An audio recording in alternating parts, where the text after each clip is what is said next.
नमस्कार, विशेष में आपका स्वागत है। इस वक्त आपके साथ मैं हूं अभिनव अभी। पाली के कानपुरा में पिछले 15 दिनों से कुएं में दबे एक शव की तरफ से चीख चीख कर कहा जा रहा है, हमें निकालो, हमारे परिवार वालों को भी अंतिम संस्कार का हक है। दरअसल 27 सितंबर को मजदूर पूमाराम कुएं में गिर गया। 15 दिन हो गए, पूमाराम का शव अब भी कुएं में ही पड़ा हुआ है। इस मामले में जिस तरह से प्रशासन और अधिकारियों ने लापरवाही बरती है वो हैरान कर देने वाला है। प्रशासन की बेशर्मी देखिए।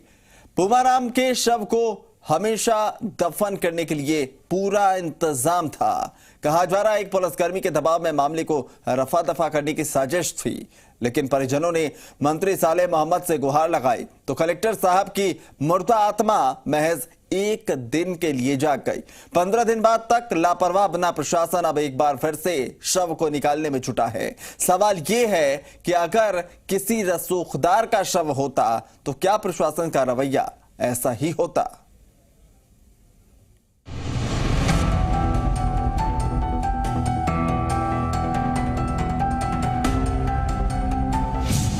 कुएं में दफन एक जिंदगी।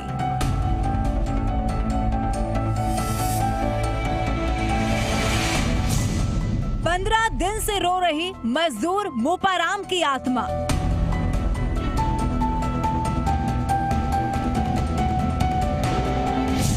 गरीबी कुएं में ताउम्र दफन कर देगी।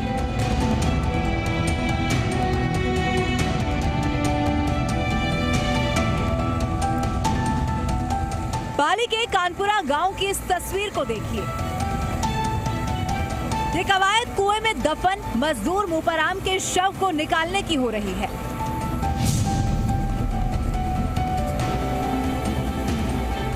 पंद्रह दिन बाद प्रशासन मजदूर के शव को बाहर निकालने में जुटा है।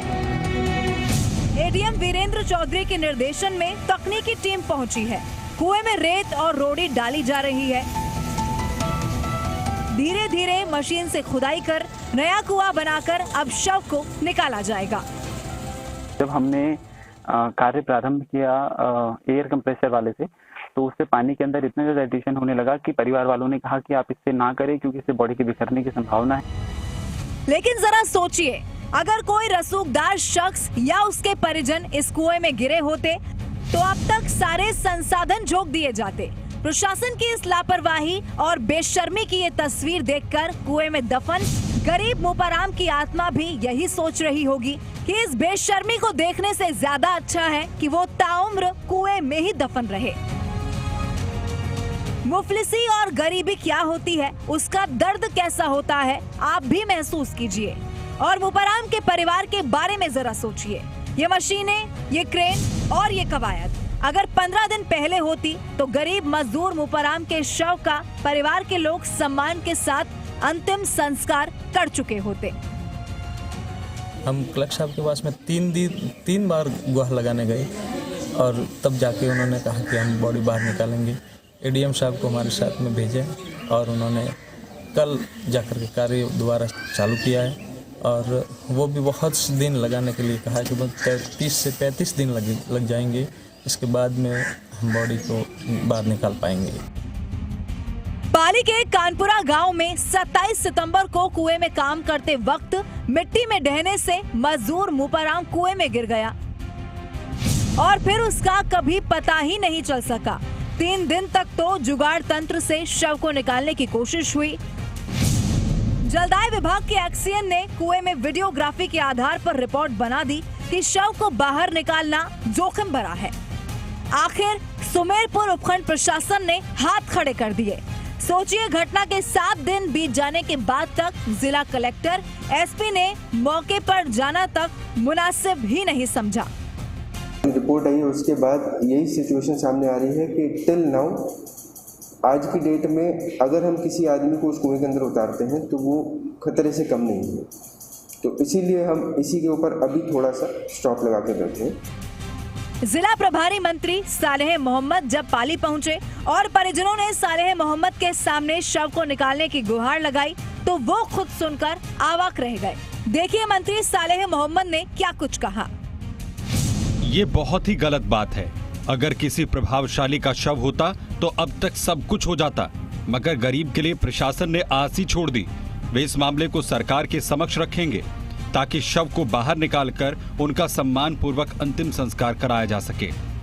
ग्रामीणों के बढ़ते रोष और परिजनों के आक्रोश को देखते हुए आखिर कलेक्टर ने कल वीरेंद्र चौधरी जो एडीएम है उनके नेतृत्व में तकनीकी टीम को भेजा और कल रेस्क्यू ऑपरेशन शुरू किया गया।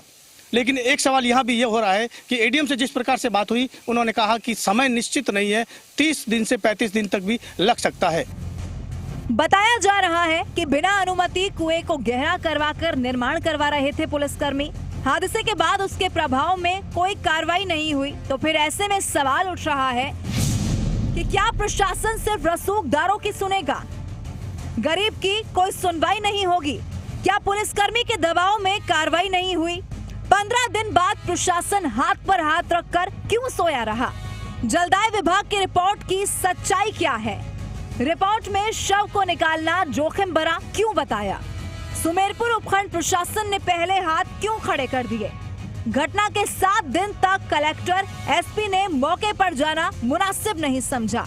क्या पुलिसकर्मी ईश्वर सिंह के खिलाफ अब कार्रवाई होगी या फिर मजदूर मुपराम का शव ताउम्र कुएं में ही दफन रहेगा? इन सवालों का जवाब प्रशासन को देना ही होगा।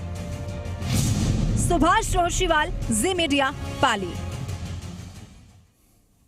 चलिए तो सुभाष रोहित सवाल हमारे संवाददाता इस वक्त मौके से लाइव हैं, उनका रुख करते हैं। सुभाष, सवाल यही है कि पहले 15 दिन का वक्त गुजर चुका है, उस समय कहा गया कि जोखिम भरा है। आज जो कदम उठाए जा रहे हैं वो 15 दिन पहले कैसे ही जोखिम भरे थे, इस बाबत क्या कुछ कह रहे हैं अधिकारी? और जैसा जानकारी आपने भी दिया कि तकरीबन 30 से 35 दिन का समय लग सकता है, आखिर ऐसी कौन सी विधि है जिसके जरिए एक शव को कुएं से निकालने में इतना लंबा समय लगेगा? देखिए, जिस तरीके से ये हादसा हुआ था और उस हादसे के ऊपर राजनीति और उसके बाद में शव को ही कुएं को ही कब्र बनाने की कोशिश की जा रही थी। आखिर साले मोहम्मद की मेहनत रंग लेके आई और सरकार से जिस तरीके से 5 लाख के बजट की मांग कर रहे थे, बजट भी आ गया है। अब जब एडीएम से इस बारे में बात हुई तो उन्होंने बताया गया कि पास ही पहले इस कुएं को रेत से भर दिया जाएगा, उसके बाद धीरे धीरे फ्रेम में फिट करते हुए एक नया कुआं खोदा जाएगा, यानी उसमें भी तकरीबन 30 से 35 दिन लगेंगे। अब ये कौन सी तकनीकी टीम थी जिन्होंने इस तरीके का सुझाव दिया? और अगर ये सुझाव देना ही था तो 16 दिन क्यों निकाले, ये 2 दिन के अंदर क्यों नहीं कर पाए? और 16 दिन तक शव आखिर कुएं में क्यों है? परिजनों का जिस प्रकार से रो रो कर बुरा हाल है, लेकिन वहां के जो विधायक है उन्होंने भी राजनीति करना नहीं छोड़ा। तो जनता के आक्रोश ने आखिर प्रशासन को बैकफुट पर लेकर आया और जिस तरीके से ये आज रेस्क्यू ऑपरेशन शुरू किया गया है, शायद ये 10 दिन पहले या 15 दिन पहले शुरू कर दिया होता तो मुपाराम आज हमारे बीच में होता। सुभाष, एक सवाल ये भी है कि पहली तो बात ये कि जो वीडियोग्राफी के आधार पर रिपोर्ट तैयार की गई जिसमें कहा गया जोखिम भरा है, तो दरअसल जो है इसके पीछे लॉजिक क्या दी गई और क्या उन दोषियों पर, जो पुलिसकर्मी है, जो अधिकारी हैं, उन पर कार्रवाई की कोई बात हो रही है? कलेक्टर से जो बात सामने आई थी कि ये वीडियोग्राफी कराने के पीछे तर्क क्या रहा, तो उनका कहना था कि तकरीबन 50 फीट से नीचे जो कुआं है वो पूरा खोखला हो चुका है, पूरी मिट्टी ढह चुकी है। अब सब बात ये भी सामने आ रही है कि जब ये मोपाराम कुएं में गिरा था उस समय 30 फीट मिट्टी उसके ऊपर गिर चुकी थी और मलबे में दब चुका था। अब कलेक्टर अंशदीप का ये बताना कि एक आदमी पहले जा चुका है, उसको बचाने के लिए या उसको निकालने के लिए हम किसी दूसरे या तीसरे व्यक्ति की जान जोखिम में नहीं डाल सकते, इसीलिए प्रशासन ने आज से 10 दिन पहले ही हाथ खड़े कर दिए थे और मुआवजा की राशि बता करके इतिश्री करने की कोशिश की। चलिए, बहुत बहुत शुक्रिया तमाम अपडेट्स के लिए।